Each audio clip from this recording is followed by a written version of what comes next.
Bismillahirrahmanirrahim. Assalamualaikum warahmatullahi wabarakatuh. Saudara-saudara, hari ini kita akan melanjutkan materi yang kedua, akuntansi manajemen, yaitu istilah-istilah kos, konsep, dan klasifikasi. Nah, materi ini penting ketika kita akan mempelajari akuntansi manajemen. Mengapa demikian? Karena dalam satu pemahaman terhadap kos itu akan sangat beragam, tergantung apa tujuan dari klasifikasi kos itu sendiri. Ambil contoh, kalau kos itu dikaitkan dengan tujuannya, maka kos itu akan diklasifikasikan sebagai kos produksi dan kos non produksi, gitu ya. Kemudian kalau kos itu dikaitkan dengan pengambilan keputusan, nanti akan ada istilah-istilah kos yang lain. Nah, istilah-istilah yang akan kita jelaskan ini sangat penting ketika kita mempelajari akuntansi manajemen, sehingga ditempatkan pada bagian awal dari mata kuliah kita. Baik, mari kita mulai saja dengan konsep kos dan klasifikasi kos. Nah, konsep kos di dalam akuntansi manajemen ini adalah konsep yang berbeda untuk tujuan yang berbeda. Artinya, kalau kita mengklasifikasikan kos untuk tujuan yang berbeda, tujuan A misalnya, nanti bisa berbeda dengan konsep kos untuk tujuan B atau C. Ya. Nah, kemudian klasifikasi kos itu disesuaikan dengan tujuannya, sehingga memberikan nilai tambah bagi manajemen. Mengapa demikian? Karena dikatakan di materi sebelumnya bahwa tugas manajemen itu adalah memanfaatkan informasi akuntansi manajemen dalam rangka untuk perencanaan, kemudian pengendalian atau kontrol, dan penilaian prestasi kerja. Sehingga ketika kita akan mengklasifikasi kos untuk kepentingan perencanaan, bisa jadi berbeda dengan klasifikasi kos untuk tujuan penilaian prestasi, gitu. Baik. Nah, sekarang mari coba kita lihat bagaimana klasifikasi kos dari berbagai macam tujuan. Yang pertama, kalau tujuan penyiapan biaya ini untuk kalau tujuan klasifikasi kos ini adalah untuk penyiapan income statement atau laporan laba rugi dan balance sheet neraca, begitu ya, yang akan digunakan untuk pelaporan kepada pihak eksternal. Di dalam konteks ini hasil akhir dari akuntansi keuangan tentu ya ini ya. Ya, kenapa? Karena penyiapan income statement dan balance sheet ini ditujukan untuk pihak eksternal ya, eksternal. Maka kos itu diklasifikasi menjadi dua, yaitu product cost dan period cost atau biaya non produksi.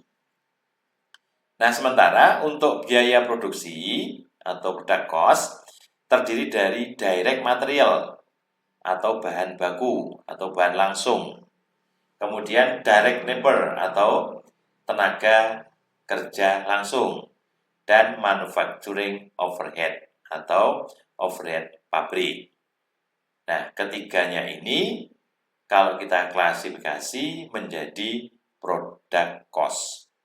Sehingga ketika saya menjelaskan di materi 1 tentang unit cost, ya, maka cara penghitungannya didasarkan pada product cost ini, ya, dalam satu periode dibagi dengan unit yang dihasilkan dalam satu periode, maka ketemulah unit cost. Ini ya, kalau kita menggunakan model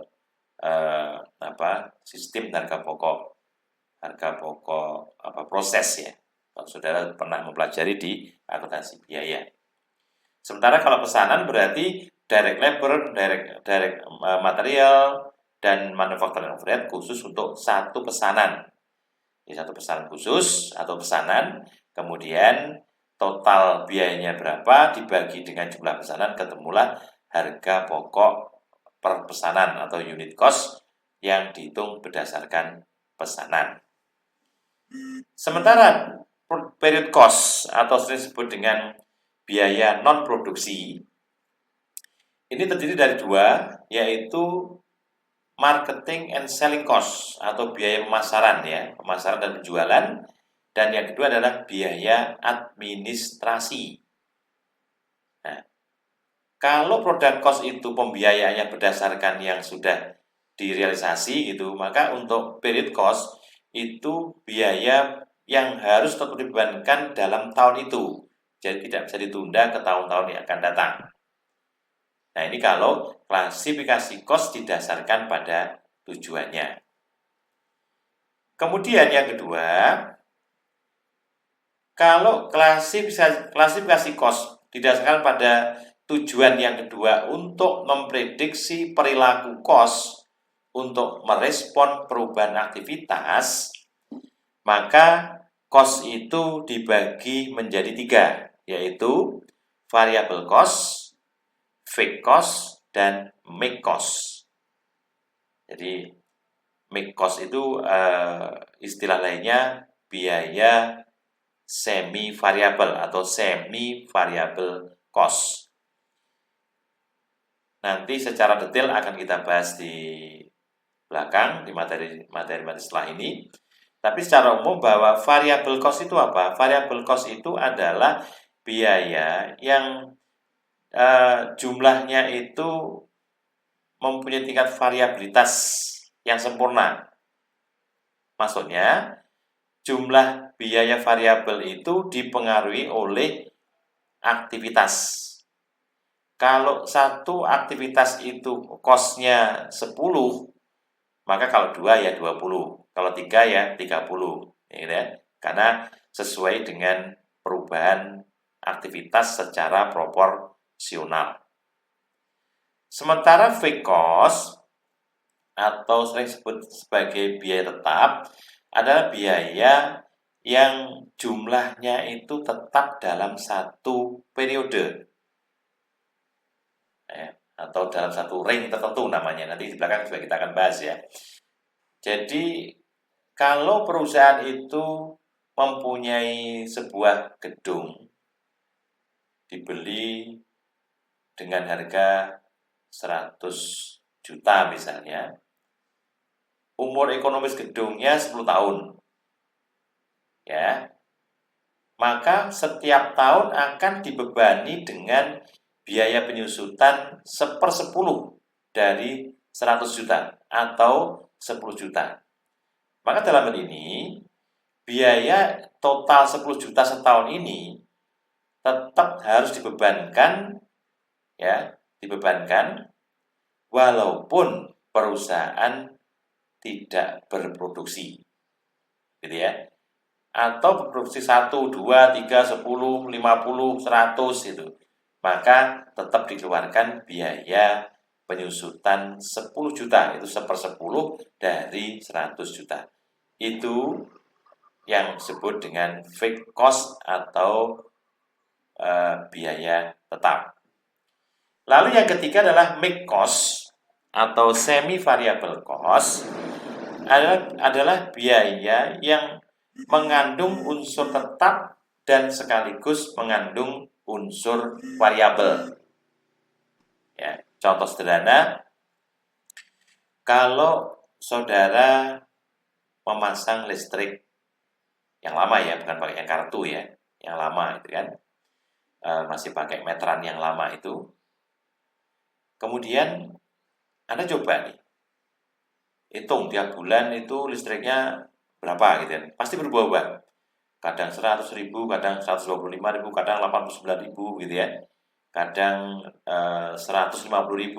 Nah, itu tergantung pemakaiannya.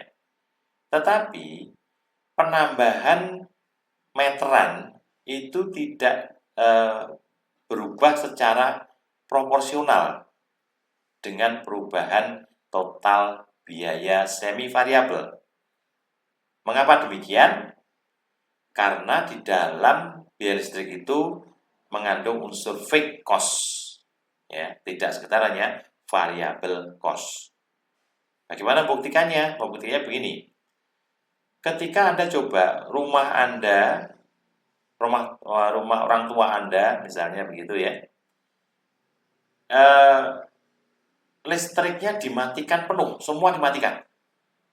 Dalam 1 bulan itu tidak dipakai sama sekali. Dari tanggal 1 sampai dengan tanggal 30 atau 31 itu tidak pakai listrik sama sekali, tidak ada lampu, nggak ada kulkas, nggak ada air gitu ya.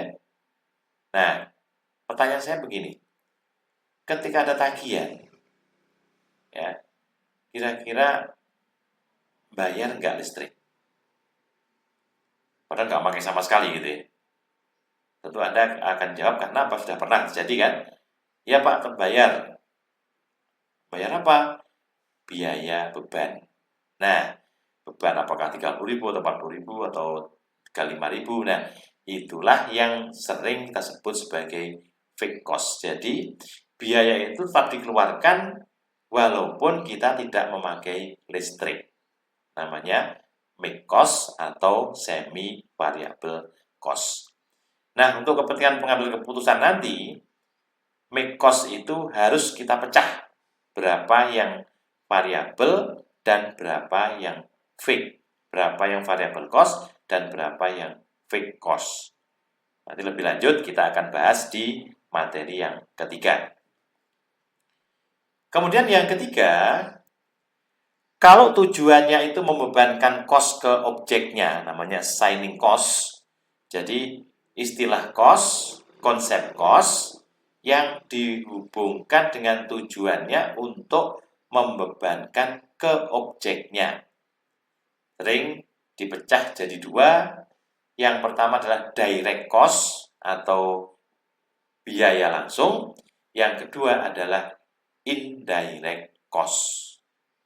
Mari kita lihat contohnya saja ya. Nanti di belakang kita akan bahas nih contohnya kayak apa. Jadi sementara biaya langsung itu adalah biaya yang berhubungan langsung dengan objeknya, gitu ya.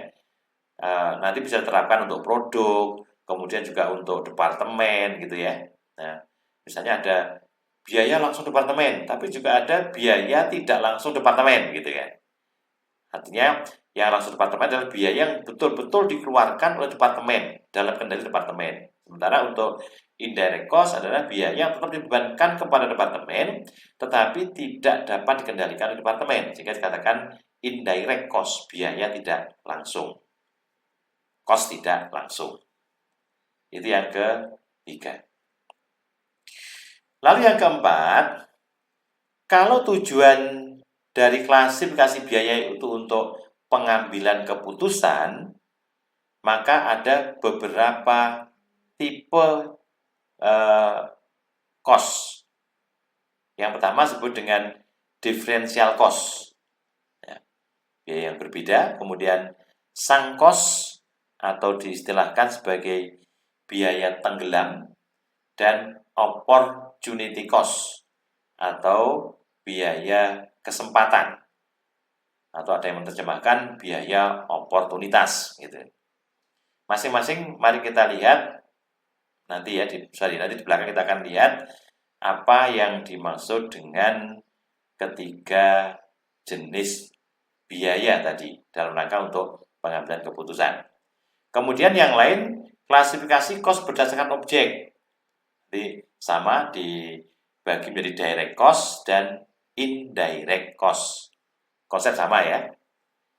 Lalu klasifikasi cost berdasarkan periode mempertemukannya, ya, yaitu product cost dan period cost. Ini sama dengan yang pertama tadi ya, tujuan untuk pelaporan eksternal tadi sama ya. Jadi ada product cost. Kenapa? Karena nanti yang dibebankan kepada laporan laba rugi itu adalah yang betul-betul telah terjadi di tahun ini dan telah dijual karena dipertemukan di sekarang gitu. Contoh begini, perusahaan membuat produk nih, totalnya 1000. Awal tahun dia punya 100 unit. Lalu satu periode dia menghasilkan 1000 unit. Pada akhir tahun ada barang yang masih di gudang 200 unit. Nah, maka yang akan dibebankan sebagai produk cost nanti atau sebagai harga pokok produk atas barang yang terjual ini hanya produk yang betul-betul terjual pada tahun tersebut. Berapa itu? Tadi 100 ya, 100 ditambah 1000 berarti 1100 dikurangi 200 atau hanya 900.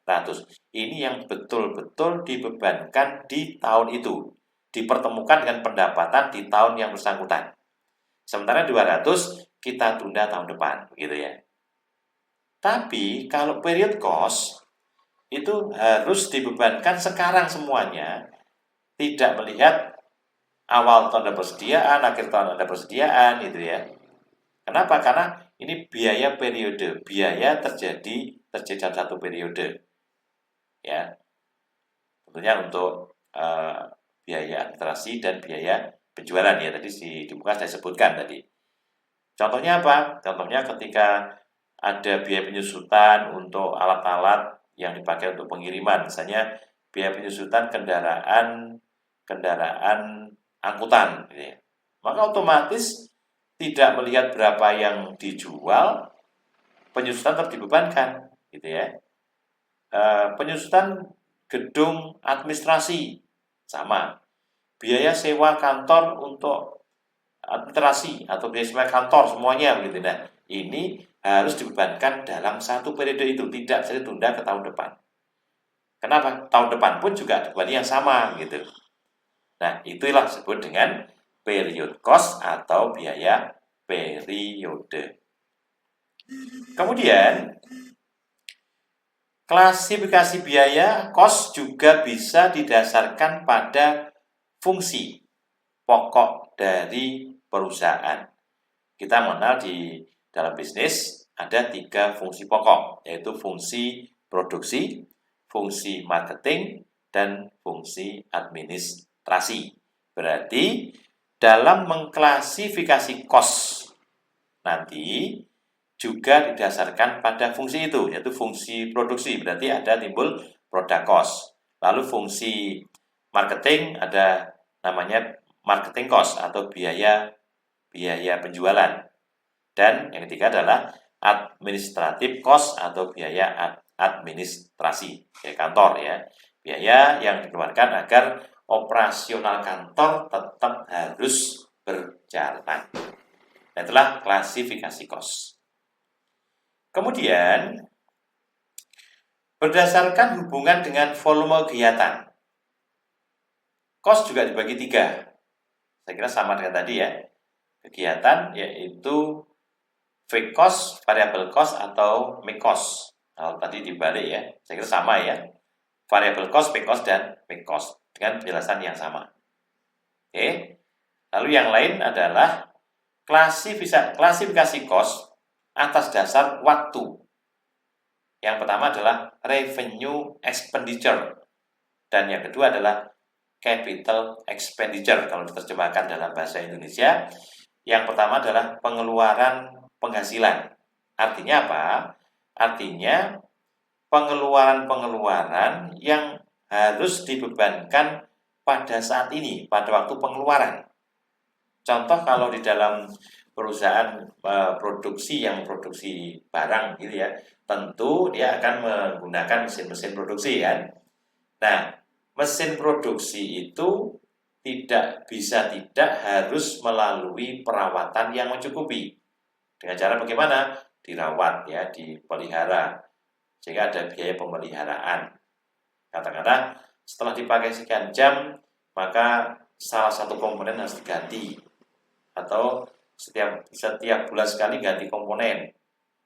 Bisa berupa strength-nya atau perpaknya, olinya gitu ya, pelumas itu ya, atau alat-alat kecil lainnya. Nah, pengeluaran semacam itu harus dibebankan pada tahun ini dan akan dipertemukan dengan pendapatan atau revenue. Maka biaya-biaya yang harus dibebankan semua pada tahun terjadinya itulah yang disebut dengan revenue expenditure atau pengeluaran penghasilan. Lalu yang kedua adalah capital expenditure atau pengeluaran modal. Apa itu? Pengeluaran modal adalah pengeluaran yang tidak bisa dibebankan semuanya pada tahun ini. Kenapa? Karena disesuaikan dengan manfaatnya. Jadi manfaat capital expenditure itu bisa jadi setahun, 2 tahun, 3 tahun, atau lebih dari 1 tahun gitu kan. Contoh, sebuah mesin tadi setelah dipakai 3 tahun itu akan mengganti satu elemen mesin yang besar di mana harganya mahal. Ya, harganya mahal gitu kan. Nah, komponen itu akan mempunyai umur 3 tahun. Maka di dalam konteks akuntansi manajemen, hal yang semacam itu atau biaya yang terjadi seperti itu tidak bisa langsung dibebankan tahun itu semuanya. Tapi harus dikapitalisasi menjadi aset, menjadi harga pokok, menjadi cost dari mesin. Lalu pembebanannya ke laba rugi dilakukan dengan menggunakan alokasi. Karena ini aktiva tetap berwujud, maka alokasinya dengan menggunakan konsep depresiasi atau penyesuaian. Nah, itulah yang disebut dengan revenue expenditure dan capital expenditure. Kemudian klasifikasi yang lain, ini adalah klasifikasi cost yang digunakan untuk hubungan dengan perencanaan, pengendalian, dan pengambilan keputusan oleh manajemen. Sebagian di depan sudah disampaikan tadi, ada 3 tadi ya, 3 itu. Nah, apa isinya di situ? Ada konsep-konsep cost yang agak berbeda karena dia kaitkan dengan perencanaan, kemudian pengendalian dan pengambilan keputusan. Pertama adalah cost standar dan cost dianggarkan. Di mana bedanya di situ? Kalau cost standar atau biaya standar ini umumnya dikaitkan dengan unit suatu produk yang dihasilkan. Misalnya, untuk membuat satu unit barang di perusahaan itu diperlukan standar cost bahan baku, standar cost upah langsung, dan standar cost overhead pabrik. Ya, jadi berapa standarnya? Untuk membuat produk tadi perlu biaya bahan baku A 2 kilo dalam satu pembuatan produk ya. Kemudian untuk bahan B 1 on, bahan C sekian dan seterusnya itu. Nah, kalau dihitung misalnya total standar cost untuk bahan baku adalah Rp100 per unit. Upah langsung begitu. Untuk buat produk itu standarnya adalah 3 jam satu orang. Berapa nilainya? Kalau per jam 100 ya berarti untuk buat produk itu diperlukan 3 jam kali 100 atau 300. Demikian juga dengan BOP, karena BOP overhead pabrik itu ditentukan di muka sebelumnya. Sudah Anda pelajari di aplikasi biaya, di BOP ditentukan di muka karena yang kalau kita pakai yang langsung atau yang sesungguhnya tentu tidak bisa dihitung standarnya. Nah, maka kita bisa menarik garis di situ bahwa cost untuk BOP adalah sekian persen dari upah langsung misalnya. Atau BOP sama dengan 150% upah langsung. Nah, kalau upah langsung 300, ya kita tinggal kalikan 300 kali 150%. Begitu. Ketemulah cost standar atau biaya standar. Untuk satu unit ya, untuk satu unit. Sementara cost yang dianggarkan itu adalah cost yang dikaitkan dengan periode atau selama satu periode itu berapa kos yang dianggarkan. Misalnya tadi kan buat produk tadi diperlukan katakanlah unit cost-nya adalah Rp600 misalnya. Lalu 1 tahun itu diperkirakan akan menghasilkan 1000 unit. Maka kita bisa menentukan cost yang dianggarkan untuk membuat produk selama 1 bulan adalah 1000 unit kali Rp600. Atau 600 kali 1000, 600.000 gitu misalnya ya, dalam 1 bulan, dalam 1 tahun. Jadi gitu, kalau misalnya periodenya 1 tahun. Nah, itulah yang bedakan antara cost standar dengan cost yang dianggarkan. Lalu yang kedua, cost terkendali dan cost tak terkendali. Kendali siapa? Cost terkendali dan tak terkendali itu dipakai oleh manajemen dalam rangka untuk membuat keputusan yang sifatnya sangat khusus. Misalnya, apakah manajer suatu bagian, bisa cabang, bisa departemen, itu mempunyai kendali terhadap cost atau tidak. Jadi ada cost yang terkendali atau tidak. Artinya apa? Manajer itu punyakah otoritas, ya, wewenang untuk mengendalikan cost? Misalnya boleh keluarkan atau nggak boleh keluarkan, tergantung pada manajer. Nah, itu berarti dia punya. Tetapi kalau cost itu tak terkendali, misalnya cost yang dialokasikan oleh kantor pusat. Kenapa? Kantor pusat tidak punya penghasilan. Sehingga ketika dia mengeluarkan biaya, misalnya biaya gaji kantor pusat, itu kan dibebankan ke setiap divisi. Mau tidak mau, divisi akan dibebankan sekian persen dari total biaya itu dibebankan ke setiap divisi. Atau mungkin kantor pusat membayar honor untuk tenaga ahli di bidang marketing misalnya, untuk semua bagian atau untuk semua unit bisnis. Tentu nanti akan dialokasikan oleh kantor pusat kepada setiap divisi, setiap bagian, departemen gitu kan, istilahnya macam-macam ya, atau setiap segmen gitu. Nah, maka manajer yang bersangkutan itu tidak bisa mengendalikan biaya. Artinya yang dihitung kantor pusat yaitu dibebankan, sehingga dia tidak punya kendali untuk menambah atau mengurang biaya yang demikian. Nah, yang tidak punya itulah yang disebut dengan cost tak terkendali. Tapi kalau cost terkendali artinya dia bisa memutuskan, misalnya, oke, tahun itu biaya marketingnya 1% dari penjualan. Begitu ada kenaikan, ternyata perlu biaya marketing lebih tinggi, maka putuskan manajer itu menambah untuk tahun depan, gitu kan. Tentukan bahwa biaya marketing adalah 4% dari penjualan. Nah, itu berarti dia punya kendali atas biaya yang akan dikeluarkan.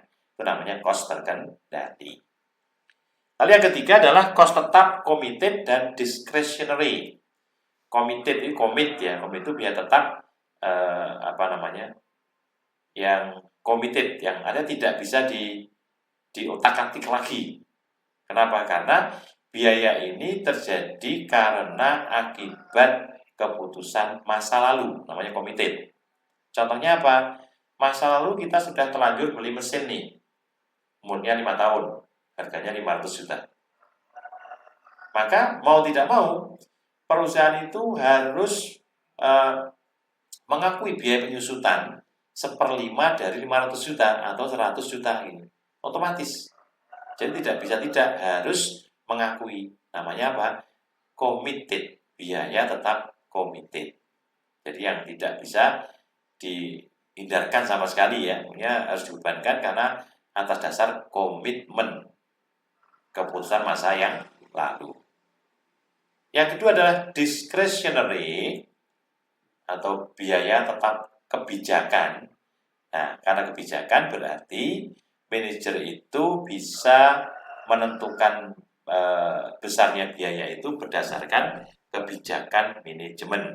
Artinya besarnya tidak fix ya, tidak tetap, tapi bisa dipengaruhi oleh keputusan kebijakan dari manajemen. Contohnya biaya marketing tadi ya, marketing atau biaya riset dan pengembangan itu didasarkan pada siapa? Pada keputusan dari manajemen itu sendiri atau pada manajer kalau dia mau punya kuasa untuk menentukan biaya gitu kan. Dikaitkan dengan kebutuhan, lalu dasarnya itu apa? Apakah dasarnya penjualan kah? Dasarnya biaya kah? Atau yang lain. Oke. Lalu yang keempat adalah cost relevan dan cost tidak relevan. Apa cost relevan? Relevan itu cost yang sesuai dengan keputusan yang mau diambil. Namanya cost relevan. Relevan dengan apa yang akan dikeluarkan, begitu ya. Atau yang akan dipakai untuk membuat satu keputusan. Ya.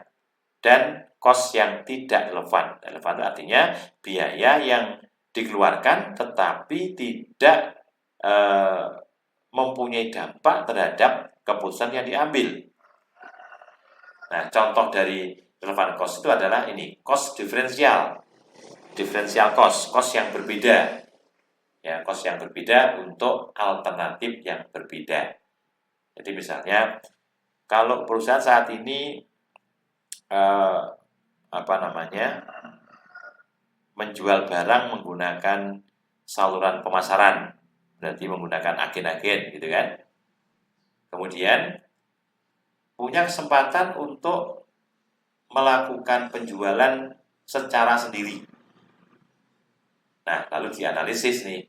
Kalau kita menggunakan yang pertama tadi, kira-kira biaya apa yang dikeluarkan dan totalnya berapa.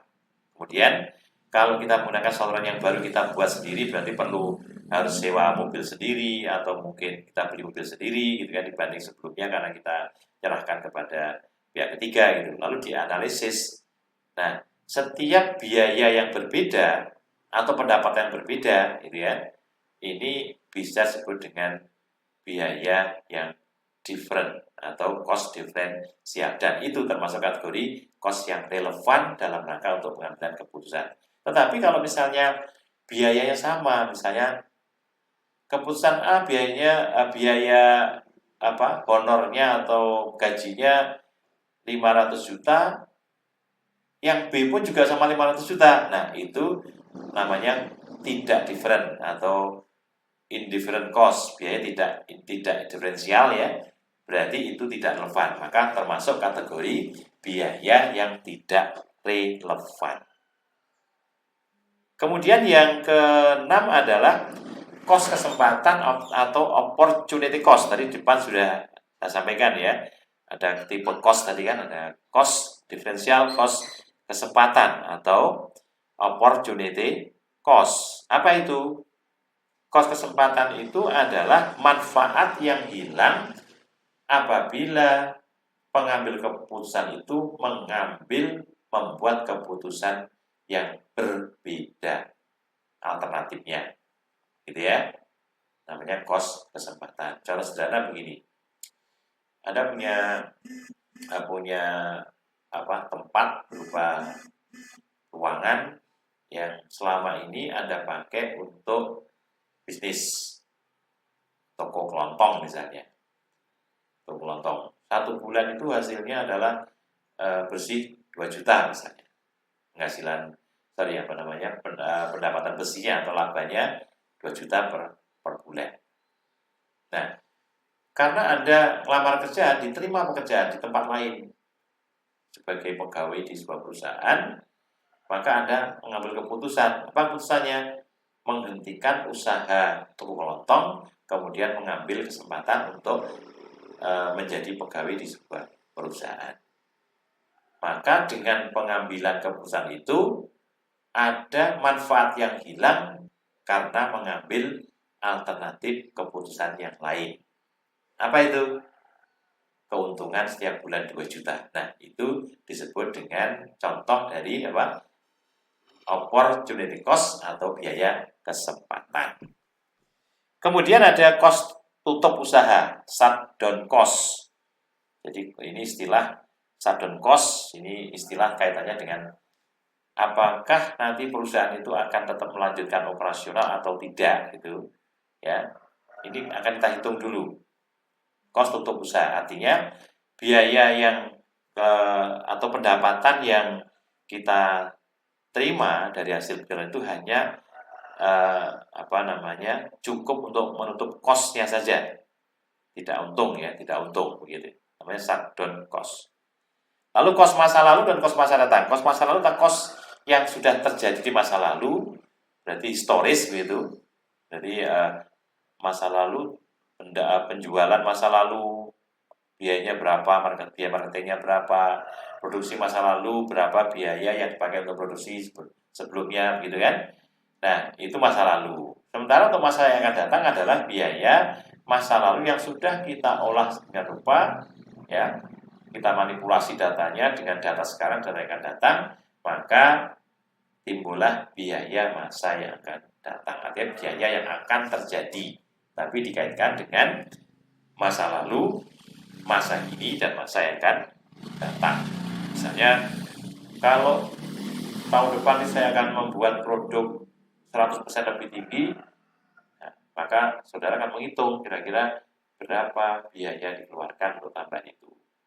Juga menghitung tentang kondisi ekonomi, ya, politik yang atau nilai tukar mata uang yang sangat berpengaruh terhadap biaya-biaya apabila perusahaan membeli bahan baku dari luar. Oke.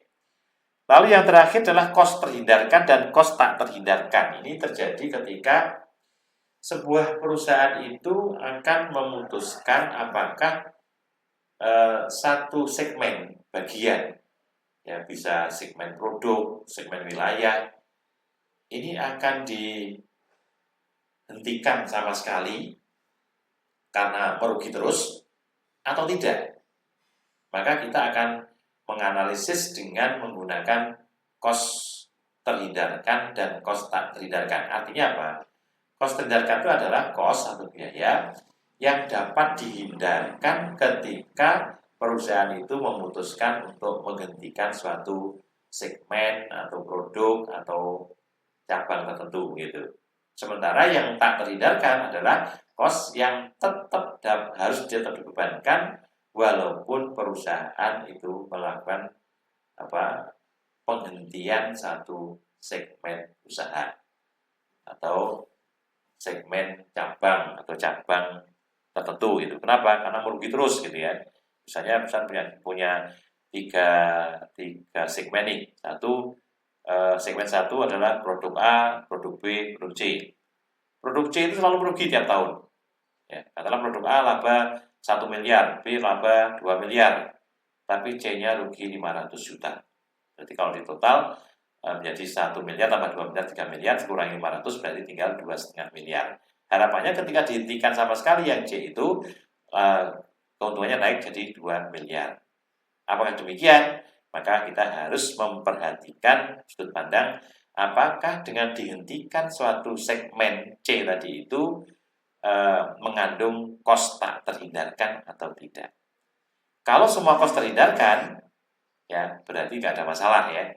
Kenapa? Karena dengan terhindarkan itu labanya akan naik dari 2,5 miliar menjadi 3 miliar.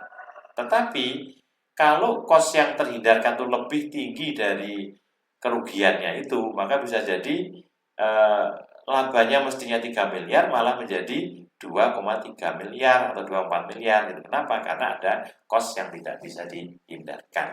Nah, itulah kaitan antara konsep cost, di mana cost yang berbeda untuk tujuan yang berbeda. Dan kalau klasifikasi artinya sesuai tujuan tadi, beban atau cost itu kita klasifikasikan dengan beberapa istilah yang cukup berbeda atau yang berbeda ketika kita mengklasifikasi berdasarkan tujuan yang berbeda.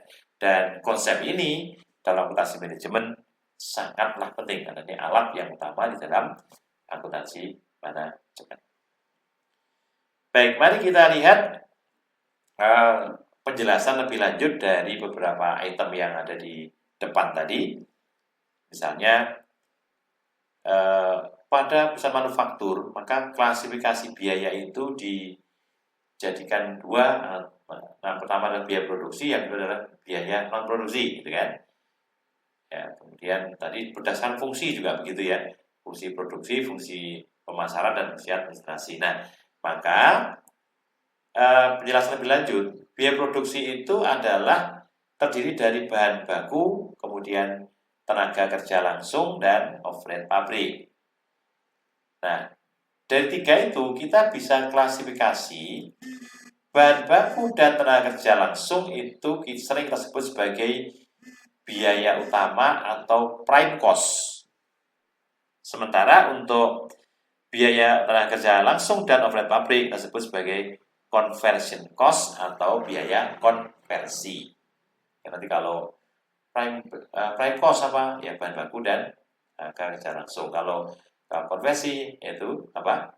Biaya untuk mengkonversi bahan baku menjadi produk, jadi yaitu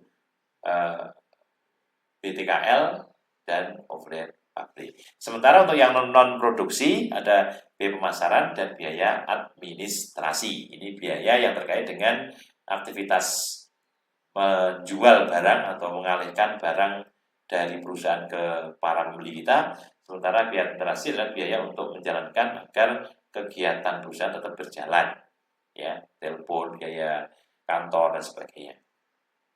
Baik. Nah, kita akan coba lihat bagaimana arus biaya, contoh arus biaya pada perusahaan manufaktur, perusahaan yang membuat produk atau barang. Datanya adalah data akhir Januari tahun 2020 dari PT Lambada. Datanya pembelian bahan baku 200.000, tenaga kerja langsung yang dikeluarkan 270.000, kemudian overhead pabrik, ada bahan tak langsung. Ini contohnya apa tak langsung? Ada bahan langsung ini kan, ini bahan langsung, ada bahan tak langsung. Contohnya apa ini kira-kira? Kita boleh contohkan kalau buat meja itu yang tak langsung apa? Mungkin paku, mungkin amplas gitu ya, catnya sendiri, pelitur, dan itu disebut dengan bahan tak langsung karena tidak secara mudah dapat ditelusur ke produk yang dihasilkan. Kemudian biaya tenaga kerja tak langsung adalah tenaga kerja yang tidak secara langsung menangani proses pembuatan produk. Kalau yang ini yang langsung ini ya. Ini kalau di perusahaan mebel ya ada tukang gergaji, tukang masak, tukang motong, tukang ngerangkai, gabung-gabung, mengecat dan sebagainya langsung. Sementara yang di sini tidak langsung lah. Artinya apa itu? Ini biaya dikeluarkan di pabrik tetapi tidak bisa dihubungkan langsung dengan produk yang dihasilkan. Contohnya biaya supervisor, biaya kepala pabrik atau gaji kepala pabrik, ya, biaya gaji supervisor gitu kan, atau mandor. Itu nggak bisa dihubungkan dengan produk. Artinya kalau produksinya 1000 dengan 1100 ya sama saja gitu ya, tidak ada perbedaan. Lalu ada pemeliharaan pabrik, ada pajak bumi dan bangunan, asuransi pabrik, sewa peralatan, dan depresiasi pabrik. Totalnya disebut dengan total overhead pabrik. Jadi kalau kita lihat sekarang kita bisa mengidentifikasi bahan bakunya 200.000, tenaga kerja langsungnya 270.000, dan total overhead pabriknya 420.000. Nah, data lainnya adalah bahwa persediaan awal bahan baku awal bulan Januari adalah 10.000 dan persediaan akhir bahan baku 30.000. Berarti kita sebelum operasional sudah ada bahan baku senilai 10.000, tapi pada akhir tahun atau akhir bulan Januari gitu ya, ini masih tersisa 30.000. Kemudian juga persediaan produk dalam proses awal periode, ini yang disebut dengan perusahaan produk dalam proses atau PDP-DP itu adalah satu produk yang sudah dimulai dikerjakan pada periode sebelumnya, tetapi pada akhir periode belum selesai dikerjakan, sehingga belum siap untuk dijual kepada pihak pembeli atau pelanggan kita gitu. Sehingga perlu pengerjaan lebih lanjut. Misalnya kalau kita bikin mebeler, bikin meja, kursi, almari, itu sudah selesai semuanya, tapi belum dilakukan pengecatan atau pemelituran. Gitu. Itu namanya barang dalam proses. Nah, di dalam kasus kita ini, pada awal tahun kita mempunyai barang dalam proses 40.000, dan pada akhir periode kita mempunyai 60.000 persediaan akhir. Kemudian yang ketiga, persediaan produk jadi awal 130.000. Ini artinya pada awal periode sudah punya persediaan barang jadi 130.000 dan persediaan produk jadi akhir nantinya di akhir periode 80.000. Nah, data ini akan kita gunakan untuk menghitung harga pokok produksi dan harga pokok penjualan. Mari kita lihat, tadi ada data tentang bahan baku yang digunakan dan seterusnya nih ya, kan? Pembelian bahan baku nih ya, pembelian bahan baku ini ya, ini belum biaya bahan ya, ini masih pembelian total sekian. Mari kita lihat berapa biaya produksinya. Kita lihat ini. Tadi katakan biaya produksi ada 3 tadi kan ya. Apa itu? Persediaan bahan baku yang utama adalah persediaan awal bahan baku 10.000, pembelian 200.000. Dikurangi persediaan akhir masih di akhir tahun atau akhir periode ada 30.000, maka bahan baku yang digunakan adalah 180.000. Ini ya, bahan baku 180.000.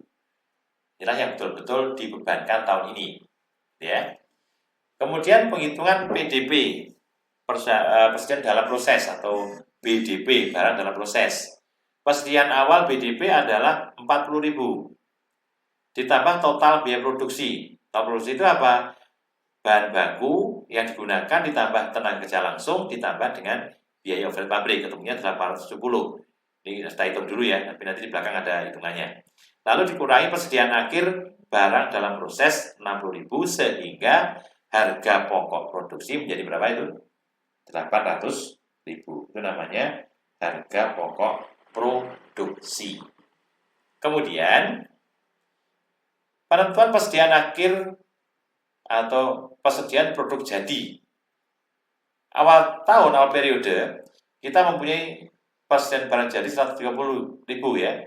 Kemudian harga pokok produksi ini 850.000 dan pada akhir periode ada barang jadi yang belum dijual kepada pihak luar 80.000 sehingga harga pokok penjualan adalah 90.000.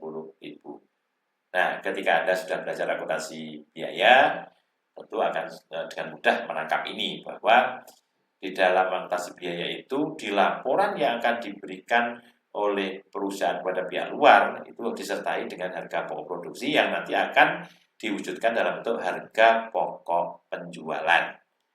Nah, jadi sama dengan perusahaan dagang pun juga harus menghitung harga pokok penjualan. Cuma karena buat sendiri maka elemen-elemennya adalah ini tadi biaya produksi. Ya. Ini produksi kita hitung, jadi tidak hanya harga pokok pembelian barang kalau perusahaan perdagangan ya. Ini harga pokok produksi atas barang yang telah dihasilkan selama satu periode. Baik, nah kemudian aliran biaya tadi dijelaskan di buka tadi, aliran biayanya begini. Tadi kan ada persediaan awal ditambah dengan penambahan di pembelian gitu kan, kemudian dikurangi persediaan akhir ya, ketemulah barang yang dipakai kan begitu ya. Oke, sekarang kita lihat ini awal tahun beginning balance punya saldo awal ditambah penambahan total tersediaan untuk digunakan ya, dikurangi dengan yang sudah dipakai withdrawal ini ada dipakai ya, dipakai di perusahaan withdrawal, maka hasilnya adalah ending balance persediaan akhir. Saya ulangi, persediaan awal bahan baku ditambah dengan penambahan artinya pembelian bahan baku sama dengan bahan baku yang tersedia untuk digunakan. Lalu dikurangi dengan bahan baku yang sudah benar-benar digunakan untuk proses produksi, maka sama dengan ending balance atau saldo akhir. Ini adalah basic equation for inventory account atau persamaan dasar untuk akun persediaan. Nah, kalau diulang lagi seperti ini, kan, beginning plus addition sama dengan ending balance plus withdrawal, ini kalau dibolak-balik begitu. Atau withdrawal from inventory berarti ini ya, ini withdrawal ini yang digunakan sama dengan persediaan awal ditambah dengan pembelian atau penambahan dikurangi persediaan akhir. Nah, ini kita pakai tadi. Jadi bagaimana menentukan bahan baku yang digunakan, kita pakai rumus ini. Jadi bahan baku yang digunakan sama dengan persediaan awal bahan baku ditambah dengan pembelian bahan baku dikurangi dengan persediaan akhir. Ketemulah apa? Withdrawal from inventory atau bahan baku yang digunakan untuk proses produksi. Nah, kemudian kalau kembali kita lihat hitungan yang di depan tadi, tapi ada sedikit berbeda karena ini menyangkut semuanya ya. Mari kita lihat, nanti hasilnya sama saja. Kita lihat. Menghitung bahan baku yang digunakan dalam produksi sesuai dengan rumus tadi kan. Persediaan awal bahan baku 10.000 ditambah dengan pembelian bahan baku 200.000 dikurangi persediaan akhir 30.000. Maka total bahan baku yang digunakan adalah 180.000. Kemudian perhitungan total biaya produksi, bahan baku yang digunakan dalam produksi adalah 180.000. Kemudian tenaga kerja langsung 270.000, overhead pabrik 420.000. Ini diambil dari data sebelumnya tadi ya. Maka total biaya produksi adalah 870.000. Lalu penghitungan harga pokok produksi, persediaan awal barang dalam proses 40.000 ditambah dengan total biaya produksi 870.000 ini dari atas ini ya. Karena dikurangi dengan persediaan barang dalam proses akhir 60.000, maka ketemulah harga pokok produksi 850.000. Lalu penghitungan harga pokok penjualan, persediaan awal produk jadi 130.000, kemudian harga pokok produksi 850.000 dikurangi persediaan akhir produk jadi yang masih di gudang 80.000, maka harga pokok penjualan adalah 900.000. Nah, data inilah nanti akan dilaporkan oleh akuntansi keuangan. Dilaporkan kemana? Ke laporan laba rugi, di mana harga pokok penjualan ini diperhitungkan mulai dari penghitungan macam-macam biaya, dan ini dilakukan di akuntansi biaya dan ini dilaporkan di akuntansi keuangan maupun akuntansi manajemen. Nah, di dalam perusahaan manufaktur nanti akan membuat laporan, namanya laporan harga pokok produksi. Di akuntansi keuangan ini sebagai lampiran dari harga pokok penjualan atau lampiran dari laporan laba rugi periodik. Nah, sehingga cara membuatnya ya digabung aja tadi kan, gabung aja di sini. Ini ada bahan baku yang digunakan, hitungnya sama dengan tadi kan, ditambah tenaga kerja langsung 270.000, overhead pabriknya dari data tadi kan, dihitung total 420 sehingga total biaya produksi adalah 870.000. Kemudian ditambah persediaan awal barang dalam proses atau BDP 40.000, ketemu adalah 910.000, dikurangi dengan persediaan akhir barang dalam proses atau BDP, maka ketemulah harga pokok produksi 950. Kemudian kita menghitung harga pokok penjualan, boleh digabung boleh ya, gabung juga boleh. Tapi judulnya harga pokok penjualan kan.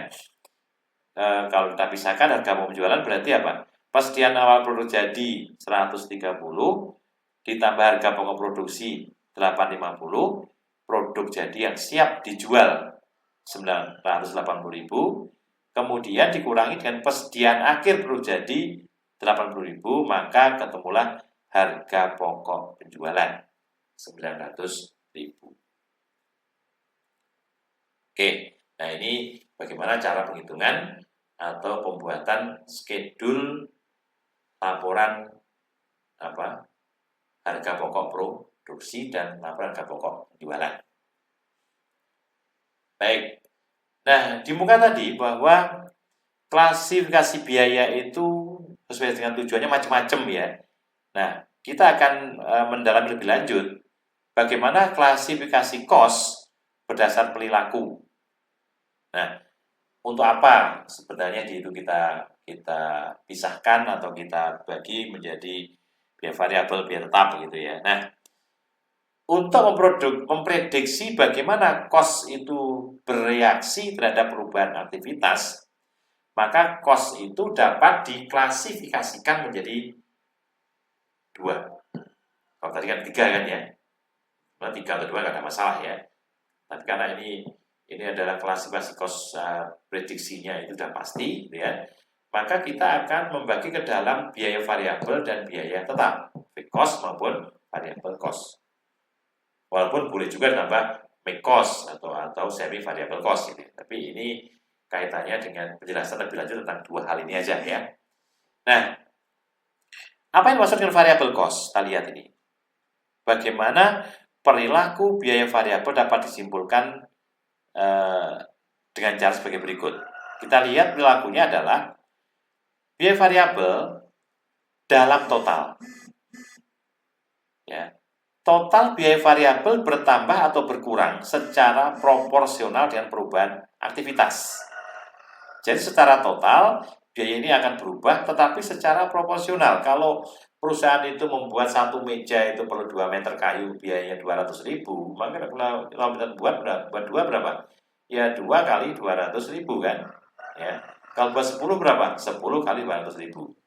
Jadi penambahan jumlah meja itu proporsional dengan jumlah biaya yang dikeluarkan, gitu ya, untuk bahan baku tentunya. Sementara untuk per unit biaya variabel itu tetap. Ini asumsi ya, dalam prakteknya sih tidak demikian ya. Asumsinya adalah bahwa biaya variabel untuk bahan baku atau biaya variabel ini adalah unit variabel cost-nya tetap. Gitu ya. Sehingga kalau kita buat satu definisi, maka biaya variabel itu adalah biaya yang jumlah totalnya berubah secara proporsional dengan perubahan volume atau aktivitas. Itu kalau kita buat pengertian secara sederhana. Ambil contoh, kos bahan baku setiap unit produk 30. Kos per unit dan total dari kos bahan baku untuk volume kegiatan tertentu nampak dalam tabel ini. Jadi kalau ini kos per unit 30 ya, 30. Jumlah yang dibuat 1, 10, 100, 200. Nah, kita lihat ini. Berapa total variable cost-nya untuk bahan baku. Kita lihat. Kalau yang dibuat 1 ya berarti 30. Kalau yang dibuat 10 berapa? 10 kali 30. 300. Yang dibuat 100 berapa? 100 kali 30 atau 3.000. Kalau yang dibuat 200 berapa? 200 kali 30. Ada ketemunya berapa? 6.000. Nah, kita lihat sekarang gini. Dari 100 naik ke 200 berapa persen? 100%. Dari 3.000 ke 6.000 naik berapa? 100%. Nah, maka kenaikan volume, ini volume itu atau volume unit ya, atau aktivitas ini akan diimbangi secara proporsional kenaikan dari sudut cost-nya, begitu. Kalau 1, 10, 1, 30, ya, kemudian 10, 300, ini naik berapa ini? Berapa persen ini? 1000% ya. 1000% juga 1000%, begitu. Gitu ya. Nah, jadi kenaikannya itu apa? Proporsional. Kalau misalnya unitnya naik 1 unit atau 10%, ya berarti nanti akan diikuti dengan perubahan total cost yang sama 10% atau 100%. Baik. Kemudian yang kedua fixed cost. Fixed cost itu perilaku biaya fixed cost dapat disimpulkan begini. Dalam total dan dalam unit. Total biaya tetap tidak dipengaruhi oleh perubahan aktivitas dalam aktivitas relevan link. Ini kata-kata ini penting ya. Nanti kita coba bahas di belakang. Tetap itu tidak selamanya tetap ya. Tetap tidak selamanya tetap, tapi bisa juga berubah suatu ketika. Ya. Yang mempengaruhi apa? Relevan ringnya di situ. Oke. Sementara secara unit cost, biaya tetap per unit itu menurun jika volumenya naik, ya, dan akan meningkat unit cost-nya itu jika volumenya turun, gitu. Jadi kalau volume aktivitasnya naik, otomatis pembaginya lebih banyak, maka unit cost-nya pasti akan turun. Tapi kalau volumenya menurun terus, gitu ya, maka pembaginya semakin kecil, jumlah unit cost-nya tentu akan jadi lebih besar. Contoh sederhana tadi, perusahaan membayar kos sewa peralatan produksi per bulan 9.000, kos sewa total dan per unit dihitung sebagai berikut. Jadi sewa kosnya berapa? 9.000 kan? Apakah dia akan membuat produk itu 1 atau 200? Karena ini maksimum 200 ya. Maka kosnya itu akan bervariasi terhadap unit yang diproduksi. Ketika dia buat 1, maka unit costnya berapa? Kos sewanya berapa? Ya 900 bagi 1 atau 9.000 bagi 1 atau 9.000. Kalau kita buat 10 berapa? 9.000 dibagi 10, 900. Kalau kita buat 100 berapa? 9.000 dibagi 100 atau 90. Kalau kita buat 200 berapa? 9.000 dibagi 200 atau sama dengan 45. Jadi semakin tinggi jumlah aktivitas yang dilakukan, maka kosnya semakin menurun. Sebenarnya kalau semakin kecil, ini kan semakin kecil unit yang dihasilkan, maka kosnya semakin tinggi. Begitu dah. Itulah ciri dari fixed cost. Nah, sekarang kita lihat gambarnya seperti apa. Gambar variable cost kita lihat ini ya, grafik tingkah laku biaya, cost behavior ya. Nah, kita lihat ini. Pada waktu tidak membuat apa-apa, ini membuat microwave, ini adalah jumlah unit yang dihasilkan, ini biayanya, biaya variabel ya. Ketika kita tidak membuat apa-apa, ongkosnya 0. Ini kan 0 itu ya. Ketika buat 100, ketarik 100 ke sini, ketemunya berapa? 3.000. Ketika buat 200, tarik ke sini, ketemunya berapa? 6.000. Maka garisnya adalah sudut 45 derajat. Naiknya begini. Karena proporsional. Itulah ciri-ciri garis variable cost. Dimulai dari 0 ke sini. Oke. Sementara fixed cost dari sini fixed cost itu. Membuat 1 atau 200, ongkosnya berapa? 9.000. Artinya, ketika kita sewa ruang untuk kegiatan tadi, apakah dia akan buat 1 atau 200, maka ongkosnya tetap 9.000. Gitu ya. Nanti kita lihat apakah selamanya 9.000? Tidak ya. 9.000 dolar ya, tidak demikian. Nanti kita lihat kalau ini sudah melebihi ini ring pertama kan, nanti ring kedua pasti berbeda. Jadi artinya bahwa fixed cost itu walaupun tetap, tetapi tidak selamanya tetap, dibatasi oleh relevant ring. Nah, apa relevant ring? Inilah relevant ring itu. Rentang yang relevan merupakan rentang kegiatan operasi normal. Definisi variable cost dan fixed cost di atas, asumsi aktivitas perusahaan berada dalam relevant ring. Yang tadi kita hitung itu. Relevant ring ini merupakan ring dari aktivitas yang membatasi perilaku variable cost dan fixed cost. Contohnya, relevant ring dari total cost sewa peralatan per bulan adalah 9.000 gitu kan. Ya. Maka dengan asumsi perusahaan produksi 1 sampai dengan 200 unit Microsoft yang dihasilkan per bulan, ya, maka ongkosnya tetap 9.000. Dalam angka tadi per dolar ya, 9.000 dolar gitu. Tapi ketika akan buat produk dengan jumlah yang lebih tinggi, ongkosnya tidak lagi 9.000. Kenapa? Sudah di luar relevan ring. Ya, nanti buat ring yang baru lagi gitu.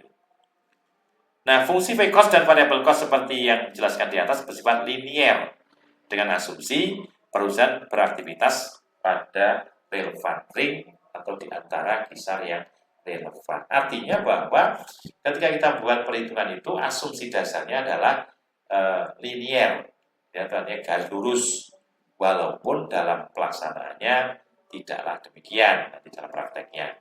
Itu namanya relevan ring. Kemudian klasifikasi cost berdasar objek biaya, cost objects. Tadi kan di depan dijelaskan klasifikasi berdasarkan cost objek dibagi dua, yaitu biaya langsung dan biaya tidak langsung. Tadi kan dibuka kan. Nah sekarang kita lihat objek cost. Objek costnya itu langsung untuk siapa kan? Langsung untuk siapa? Objeknya itu apa gitu kan? Nah, Objek cost adalah sesuatu yang untuknya data biaya dimaksudkan. Misalnya produk. Berarti ini biaya nih. Beban ke mana? Bebankan ke produk A, produk B, produk C, produk D. Nah, itu produk. Customer. Oh, customer A, customer B, customer C. Kasih beban. Ya. Atau mungkin pada departemen A, B, C, gitu kan. Jadi biaya nanti dibebankan berdasarkan departemen-departemen itu. Atau job. Job itu apa? Pesanan. Jadi setiap pesanan nanti akan diberikan beban biaya langsung dan beban tidak langsung. Gitu ya. Inilah namanya cost object. Tadi sampaikan bahwa ada dua tipe, yaitu direct cost dan indirect cost. Apa yang dimaksud dengan direct cost? Direct cost adalah cost yang dengan mudah dapat ditelusur ke objek cost yang bersangkutan. Ini saya jelaskan lebih lambat ya barangkali nanti, karena ini sebagai dasar utama ya ketika kita akan bicara tentang akuntansi manajemen. Direct cost adalah cost yang dengan mudah dapat ditelusur ke objek cost yang bersangkutan. Misalnya ini, perusahaan konveksi busana indah memproduksi berbagai jenis busana wanita, ya. Kos bahan baku dan kos tenaga kerja langsung merupakan contoh dari direct cost. Karena langsung untuk membuat satu baju itu tentu diperlukan kainnya sendiri, bahan baku dan tenaga kerjanya. Jadi setiap baju membutuhkan berapa menit, berapa jam, ya. Hitungnya pakai model volume ya, volumenya berapa. Jadi kalau karyawan atau pegawai itu membuat satu baju, ongkosnya adalah 5.000 misalnya. Kalau buat 10 ya 50.000 gitu. Namanya kos bahan baku. Nah, jika perusahaan memiliki 4 departemen produksi dan 2 departemen jasa, maka seluruh kos pada departemen produksi merupakan kos langsung departemen. Departemen A, B, C, D. Departemen produksi, keuangan, akuntansi, penjualan, gitu kan. SDM itu departemen. Nah, semua biaya yang terjadi di departemen itu, apa saja biayanya, itu disebut dengan direct cost untuk departemen itu. Ya. Sedangkan cost departemen jasa yang dialokasikan ke departemen merupakan cost tidak langsung departemen. Cost jasa itu seperti apa? Misalnya di perusahaan itu ada jasa listrik ya, maksudnya yang mensuplai listrik di departemen itu gitu kan, itu jasa membantu departemen produksi. Maka dia akan bebani biaya yang dikeluarkan di departemen pembantu itu nanti akan dialokasikan ke departemen A, B, C, dan D, kan ada 4 tadi kan. Nah, maka biaya hasil pembebanan dari departemen jasa ke departemen produksi itu disebut dengan kos tidak langsung departemen, karena dibeban dari departemen yang lain. Nah, indirect cost saya kira mirip ya, cost yang tidak dapat ditelusur dengan mudah ke objek cost yang bersangkutan tadi ya. Misalnya untuk perusahaan, untuk manufacturing overhead, biaya produksi, biaya overhead pabrik merupakan contoh cost yang tidak langsung produk. Jika jumlah unit yang diproduksi lebih dari 1 unit, nggak bisa dihubungkan secara langsung karena tidak langsung terlibat dan dapat ditelusur ke cost yang objek produk yang dihasilkan ya. Perusahaan Lambada menghasilkan sejumlah jenis sub kalengan. Gaji manajer pabrik menjadi cost tidak langsung dari setiap jenis sub kalengan. Sebab gaji manajer pabrik ini tidak disebabkan oleh salah satu jenis produk sub, tetapi karena adanya kegiatan di pabrik. Artinya, apakah pabrik itu akan membuat produk 1 atau 2 atau 100 sub, jenis sub itu, maka gajinya itu ya gaji manajer, tidak dihubungkan dengan jumlah produk atau jenisnya atau jumlah yang dihasilkan. Nah, itu contoh indirect cost. Kemudian klasifikasi biaya untuk mengambil keputusan itu di depan tadi ya. Ada differential cost, ada opportunity cost, dan ada sunk cost. Apa itu yang disebut dengan differential cost? Differential cost merupakan perbedaan cost antara 2 alternatif keputusan. Ya. Cost diferensial merupakan juga incremental cost, tambahan cost ya. Meskipun secara teknis yang dimaksudkan incremental cost berkaitan dengan kenaikan cost yang terjadi karena adanya perubahan dari satu alternatif ke alternatif yang lain. Sedangkan penurunan cost disebut dengan decremental cost. Cost diferensial dapat berupa cost tetap maupun cost variabel. Artinya kalau kita bicara differential cost itu bisa tetap, bisa variabel. Jadi cost yang berbeda ya di antara dua alternatif ini ya. Perbedaan cost antara dua alternatif keputusan. Jadi keputusan A begini, B begini, ongkosnya berapa? Oh ternyata berbeda nih. Nah, maka karena berbeda itu disebut dengan different ya. Cost-nya diferensial atau different. Namanya differential cost. Contoh sederhana begini. Nature Cosmetics Incorporated merencanakan akan mengubah metode marketingnya dari distribusi melalui jumlah toko pengecer menjadi model distribusi dari rumah ke rumah, door to door. Tabel berikut perbandingan pendapatan dan biaya kedua model distribusi untuk setiap bulan. Misalnya begini. Ini yang saat ini ya, distribusi pengecer. Kondisi sekarang ini ternyata sekarang ini seperti apa? Penghasilannya 1.200. Ini angkanya bisa ditambah 0 ya, tapi ini sederhana aja ya. Penghasilannya berapa? 1.200. Biayanya apa? Transportasi 30.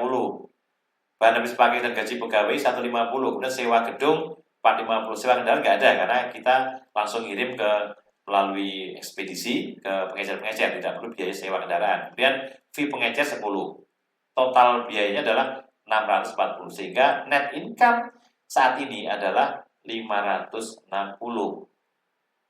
Nah, ini rencana, proyeksi rencana. Kalau rencana berhasil, diperkirakan penghasilannya itu akan bertambah menjadi 1.500. Berarti ada perbedaan berapa ini?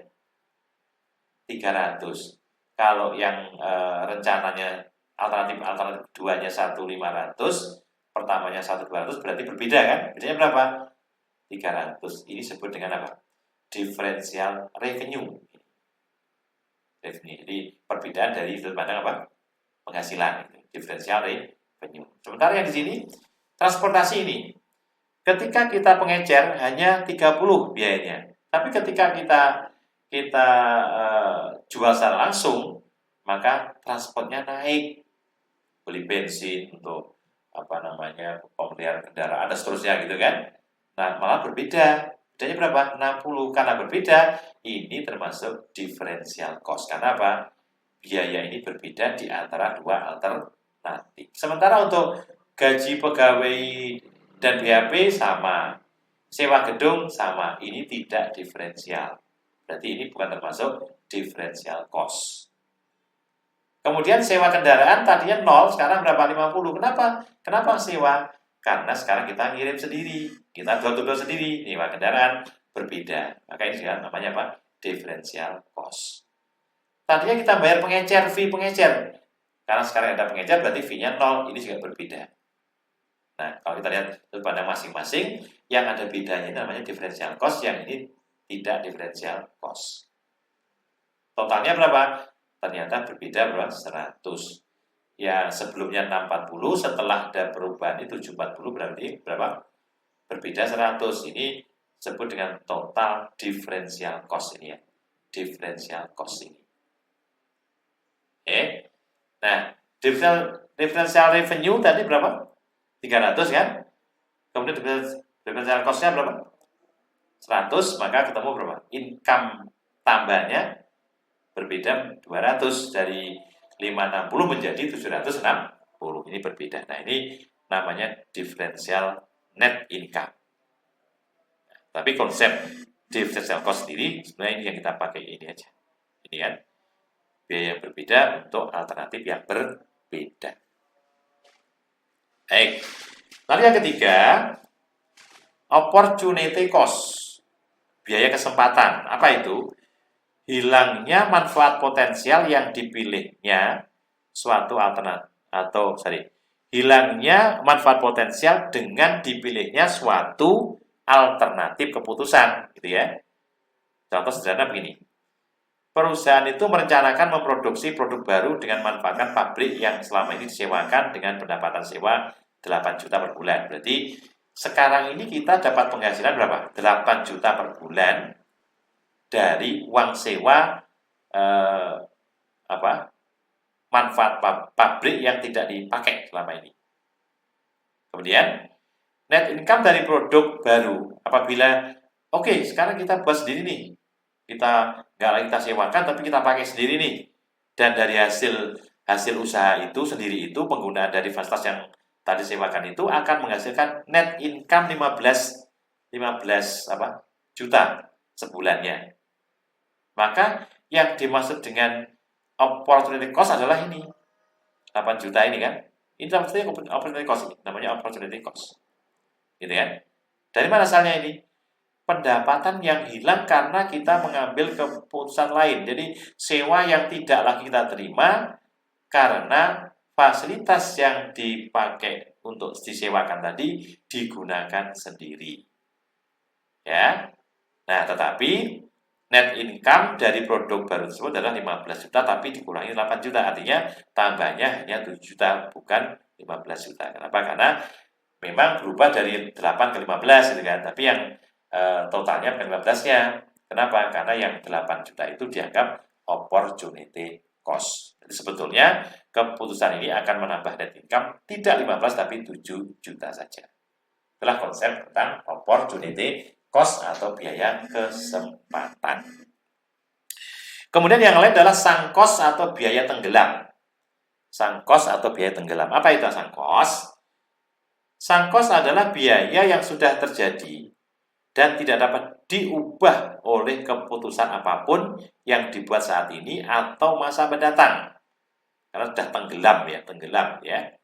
Biaya ini sebagai akibat kebijakan manajemen masa lalu dan tidak berdampak pada arus kas keluar sekarang dan masa mendatang. Kenapa? Kita sudah tahun lalu sudah mengeluarkan uang nih. Uang untuk beli gedung, beli mesin gitu kan.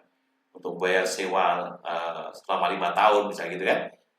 Uang sudah keluar, ya. Maka mau tidak mau sekarang ini kita membebankan saja, tinggal membebankan saja gitu ya. Biaya tidak bisa udah apa ya, sudah terjadi gitu. Mau tidak mau harus dibebankan. Itu disebut dengan sunk cost. Contohnya tadi sampaikan tadi apa? Biaya depresiasi gedung pabrik yang per bulannya 12 juta merupakan sunk cost yang tidak terpengaruh oleh perubahan volume kegiatan. Dan biaya depresiasi ini dicatat dalam debit akun biaya depresiasi dan kreditnya akumulasi depresiasi. Cara mencatatnya saja. Paham ya kira-kira ya? Apa yang disebut dengan differential cost, apa yang dimaksud dengan opportunity cost, apa yang dimaksud dengan sunk cost. Karena ini konsep-konsep dasar ketika nanti kita akan belajar tentang akuntansi manajemen dalam rangka untuk pembuatan keputusan. Misalnya keputusan untuk menghentikan satu segmen atau tetap melanjutkan. Ya, kita pakai konsep-konsep ini. Baik. Nah, terakhir, pada kondisi ekonomi atau sistem produksi yang maju, ya, maju, ini akan berusaha dapat mungkin bagaimana tingkat kesalahan yang akan berakibat fatal pada saat proses produksi itu dapat dihindari. Ya. Nah, sehingga kenapa demikian? Kenapa? Karena apabila terjadi ongkosnya jadi lebih mahal. Maka bagaimana caranya biar tidak terjadi? Gitu ya. Dengan cara bagaimana agar suatu kejadian itu tidak terjadi. Nah, maka konsep quality cost adalah biaya yang timbul karena kualitas yang buruk. Ketika kita buat produk, hasilnya kok jelek. Wow, ini perlu pengubahan nih, perlu diubah, perlu disempurnakan, dan seterusnya. Maka ongkosnya lebih mahal dibandingkan kalau kita hanya bekerja yang baik, yang benar, tentu dan mengeluarkan macam-macam biaya, kan begitu. Jadi lebih baik yang mana? Tentu lebih baik yang langsung dapat bagus kan, walaupun mengeluarkan ongkos. Dibandingkan kalau jelek pun juga mengeluarkan ongkos, waktunya lebih panjang, tersita untuk perbaikan produk yang memang kurang bagus. Nah, biaya kualitas kaitkan dengan dua aktivitas. Pertama adalah aktivitas kontrol pengendalian, yang kedua aktivitas gagal. Nah, yang aktivitas pengendalian adalah aktivitas yang dilakukan untuk menghindari atau mendeteksi kualitas yang buruk. Kenapa? Karena kualitas buruk itu mungkin ada atau selalu ada di dalam satu perusahaan. Nah, aktivitas kontrol ini terdiri dari aktivitas pencegahan dan aktivitas penilaian. Jadi, biaya yang dikeluarkan untuk mencegah terjadinya kualitas buruk itu seperti apa? Di muka ya, biaya monitoring, pengecekan, quality control, macam-macam itu kan. Agar apa? Ketika nanti produk itu jadi selesai di akhir proses produksi, nah itu akan apa? Menjadi biaya yang ya katakanlah produknya itu sempurna semua begitu. Oke. Nah, yang kedua aktivitas gagal atau aktivitas yang dilakukan dalam menangani kualitas yang buruk. Kegagalan ini terdiri dari kegagalan internal dan eksternal. Artinya ketika nanti ada kejadian bahwa produksi kita itu banyak gagal, banyak yang rusak, nggak sesuai dengan pesanan, maka tentu akan ada kegiatan untuk bagaimana memperbaikinya, bagaimana untuk merevisinya, ya, dan seterusnya. Nah, itu kosnya mahal. Maka di situ akan timbul biaya atas penanganan kegagalan satu proses yang buruk, akibat internal maupun akibat eksternal. Nah, inilah jenis biaya yang dari dua kegiatan tadi. Misalnya, biaya pencegahan muncul untuk mencegah terjadinya kualitas buruk dalam produk atau jasa yang dihasilkan, seperti audit kualitas. Jadi, setiap proses diaudit kualitasnya seperti apa, gitu ya. Yang kedua, biaya penilaian muncul untuk menentukan apakah produk atau jasa yang dihasilkan sesuai dengan kebutuhan customer atau tidak. Maka perlu ada inspeksi bahan baku. Cek dulu bahan bakunya sesuai nggak dengan kualitas yang diminta oleh para pelanggan kita. Ada inspeksi ke sana, tentu akan biaya. Bahkan nanti ketika proses itu Departemen 1 selesai, maka ada quality control. Bisakah hasil produksi di Departemen 1 mesin pertama itu jalan langsung ke Departemen 2 atau tidak? Kalau nggak, disortir dulu. Yang tidak bagus, kita buang dulu ya. Sehingga nanti ketika masuk ke mesin yang terakhir, itu betul-betul menjadi barang yang kualitasnya semuanya baik. Kemudian yang ketiga, ini yang biaya kegagalan tadi ya. Internal itu muncul karena produk atau jasa yang dihasilkan tidak sesuai dengan spesifikasi customer yang terdeteksi sebelum barang atau jasa tersebut dijual. Nah, maka dicek dengan ternyata di dalam terjadi produk yang biasa nggak sesuai dengan yang diinginkan oleh customer kita, gitu kan? Maka otomatis perlu biaya untuk pengerjaan kembali, ulang ya produk yang cacat. Misalnya dalam buat almari gitu atau meja itu kan, ini kakinya jelek, catnya kurang bagus, gitu ya, dan seterusnya. Sementara yang kegagalan eksternal timbul karena produk atau jasa gagal memenuhi kebutuhan customer dan sudah dikirim kepada customer. Ini terjadi kapan? Ketika sudah barang kita kirim kepada customer mengatakan barang tidak sesuai pesanan, tidak sesuai spesifikasi, maka kalian akan mengeluh, bahkan pasti dikembalikan untuk diganti atau bahkan dibatalkan sama sekali. Maka biaya yang dipakai untuk menangani hal demikian disebut dengan biaya karena kegagalan eksternal. Apa saja biayanya? Misalnya kita produksi di Jogja gitu kan, di Jogja. Kemudian barang kita kirim ke Jakarta. Sampai Jakarta diprotes. Karena apa? Karena tidak sesuai. Tentu dikembalikan kan. Yang mengembalikan siapa? Mereka mengembalikan. Tapi ongkosnya biasanya ditanggung oleh si penjual gitu kan. Karena bukan salah dari pembeli. Ongkos lagi. Sampai di Jogja, perbaiki lagi.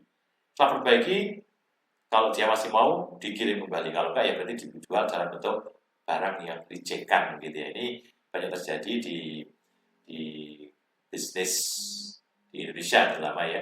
Jika ada toko yang jual barang reject, gitu. Artinya apa?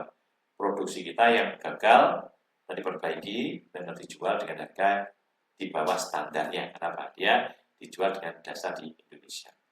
Nah, ini contoh-contoh biaya yang terjadi dari 3 jenis biaya tadi. Biaya pencegahan, lalu biaya penilaian, kemudian biaya terkait dengan kegagalan internal dan kegagalan eksternal. Ini biaya yang dikeluarkan macam-macam ya. Nanti ada materi sendiri masing-masing ini ya. Baik, kemudian terakhir tentu harus ada laporan. Laporannya apa? Perusahaan buat laporan namanya quality cost report ya, quality cost report. Ini melaporkan apa ini? Melaporkan tentang biaya yang dikeluarkan terkait dengan 3 aktivitas tadi. Jadi quality cost report melaporkan biaya pencegahan, penilaian, kegagalan internal dan biaya kegagalan eksternal selama periode waktu tertentu. Nah, biaya kualitas sebagian besar merupakan biaya overhead umum. Nah, inilah biaya-biaya yang nantinya akan dilaporkan untuk kepentingan berikutnya. Jadi kalau sudah pernah terjadi itu jangan sampai terjadi untuk yang berikutnya.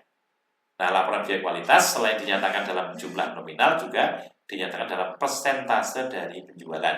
Ini untuk mengetahui untuk pengendalian tujuannya, kontrol berapa besarnya biaya yang dipakai untuk quality cost gitu kan, yang kualitas gitu. Nah, nanti tentu setiap tahun akan dilakukan evaluasi gitu. Kira-kira kok masih ada yang jelek terus, ini berarti yang salah di mana. Nah, ini kaitannya dengan perbaikan di masa yang akan datang. Nah, ini contoh dari cost report ya, cost report. Ini contohnya ini. Tahun pertama, tahun kedua dinyatakan dalam bentuk rupiah dan dalam bentuk persentase. Totalnya berapa? Total quality cost. Ini ya. Nah, bagi perusahaan-perusahaan yang sudah menggunakan konsep modern tentu akan menggunakan ini. Tapi kalau yang tradisional ya paling tidak dipahami bahwa sekali kegagalan dalam proses produksi itu membutuhkan ongkos yang mahal, bahkan barangnya tidak laku dijual, mereka bahkan minta ganti rugi, selain itu ada semacam tambahan biaya lagi untuk proses pengembalian dan seterusnya itu, maka kerugiannya luar biasa. Maka daripada kerugian diderita, lebih baik apa? Tidak kejadian barangnya jelek. Oke, demikian yang dapat saya sampaikan untuk materi yang kedua ini. Kalau punya mohon maaf. Nah, ini dasar yang utama ketika kita belajar akuntansi manajemen harus dipahami betul ya. Kita ketemu lagi pada materi berikutnya. Kita akhiri. Assalamualaikum warahmatullahi wabarakatuh.